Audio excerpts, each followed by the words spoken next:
good win, always good. Anytime you can shut an opponent out, those kids over there on scholarship and coaches are being paid. So, but it did come with a price tag. So, my bad. What's the latest on win record? He's got a broken ankle. His career's over here at the university. And just very emotional.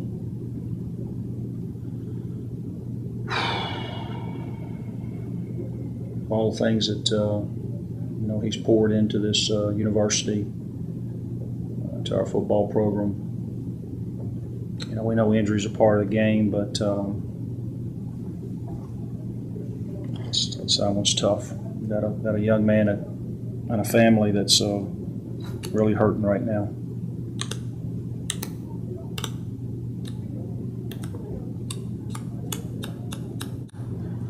Tonight's a tough night. We lost one of our all-time great players, and that win came with a pretty significant price. And it wasn't a dirty play or anything like that. It was just football. Foot got hit from the side, I think, and kind of rolled up under him. And the family's hurting. That young man's hurting right now. Well, we'll have to come back in tomorrow and evaluate where we are, circle the wagons. I mean, we're going to always have two, and in this case this week, 3 quarterbacks prepared. Gave Taylor a package, which we had done early in the year and kind of got away from it, and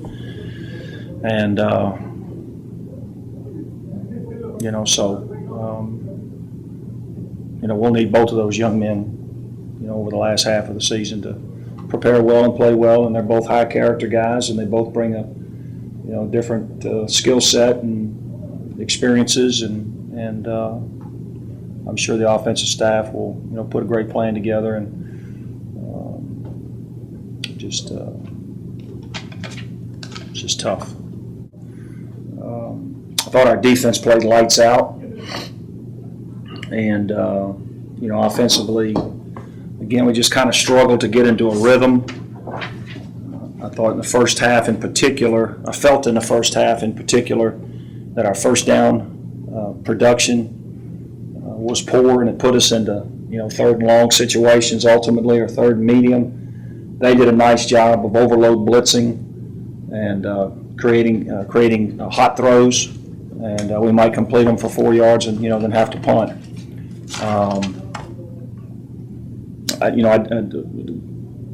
Pleased the defense. I think it might have been the first game this year where we won the turnover battle, 2 turnovers to none. So we did a really good job offensively of ball security. We got a lot of people involved. We were able to get a couple of people back into the game. In particular, Denzel Williams and a couple of offensive linemen that may have played 8 or 10 snaps there at the end, just to get them back on the field. And we'll get a couple guys back next week, and I think defensively outside of Derek Floyd, I think we came out okay on the defensive side of football. But then Derek started tonight, and I don't know completely the extent of his injury or timetable there, but certainly other young men are going to have to step up. Obviously, it's been a tough year. I guess it caught up with Georgia today. Georgia did lose, right? Yeah, pretty good. Bad. Yeah. 26. I mean, it's part of the game, and you won't use them as excuses. We're not going to. But when you lose, your preseason, you lose your All-American quarterback. That's a cause for pause. There's no question about it. And when you don't have your number 1 receiver out there, and some other guys, number 1 linebacker, and, but those guys don't kick the ball. They don't cover the ball that much. So we've got to get better there. There's a lot of work that we can do. The good news is that we can teach off of a win. Again, very pleased, with the defense, and created a couple of offensive opportunities. And then, the very first drive of the game, what was it, 17 plays, 18 plays, 18 plays. We just couldn't get it in the end zone. But, we had a 91-yard drive, an 83-yard drive, a 67-yard drive. So that was good to see us drive the football, doing it both running and passing.